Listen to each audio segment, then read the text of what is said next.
ভাই ওই আমরা বাখালা 2 কেজি মিষ্টি লিয়ে দিছি বুঝছেন ধরে এগুলো লাগতো না না ভাই ভাই দেখেন আমি একজন চাকরিজীবী আপনারা যে জায়গার সমাদর করার দরকার সে জায়গা কিন্তু আপনারা সমাদর করেন না। হ্যালো ভাই, ওই রক্ত দিবার কথা ছিল যে আমাদের স্বাস্থ্য কমপ্লেক্সে আপনি আইয়ে নেননি। ওই রোগীর তো জরুরি রক্ত দিতে হইব, তাহলে একটু আসেন চাই, আমরা তো আপনার অপেক্ষা করি।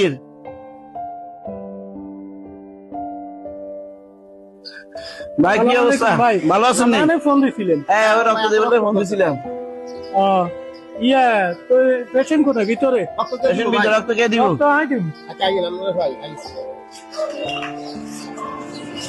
রে মিয়া তুই ইয়ে না মিয়া হুন তোর তো রক্ত দিব না। হ্যাঁ তুই হেতালে ওকে ডাব হ্যাঁ আর হেতালে নাস্তা হ্যাঁ আর ওই 2 কেজি মিষ্টি লইয়া হেতার বাঠার লাই কেন তুই যা তাড়াতাড়ি আমরা রক্ত নিয়ে কেন যা তোর ডাবাই দিচ্ছিস আমি দে না ভাই ধর আরে ভাই কি দরকার আছিল?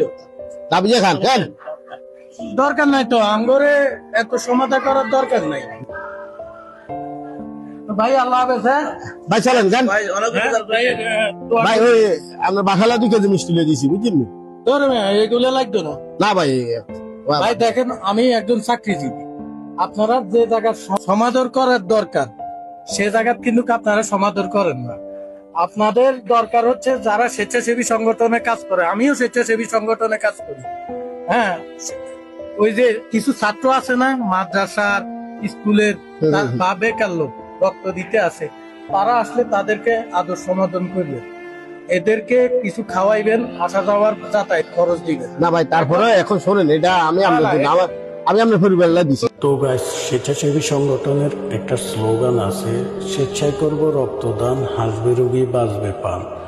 আসলে তারা সবসময় স্বেচ্ছাসেবীর কাজ করে কোনো অর্থের জন্য না, তারা সবসময় কাজ করে আল্লাহর রাজি খুশির জন্য। আসলে তারা ব্লাড দেওয়ার পরে অনেক পরিবার আছে তাদের কোনো খোঁজ খবর নেয় না। আসলে তারা ব্লাড দেওয়ার পরে প্রত্যেকটা পেশেন্টের যে আত্মীয় স্বজনরা রয়েছে তারা উচিত যে তাদের খোঁজ খবর নেওয়া, যেহেতু আগামীবার তারা ব্লাড দিতে উদ্বুদ্ধ হয়। তো আমরা প্রত্যেকে সেই কাজটাই করব। আর ভিডিওটা যদি ভালো লাগে প্রত্যেকে শেয়ার করে দিবেন। আর এরকম নিত্য নতুন ভিডিও পেতে মনুন নাতির পেজের সঙ্গেই থাকুন। সকলকে অসংখ্য ধন্যবাদ। আসসালামু আলাইকুম।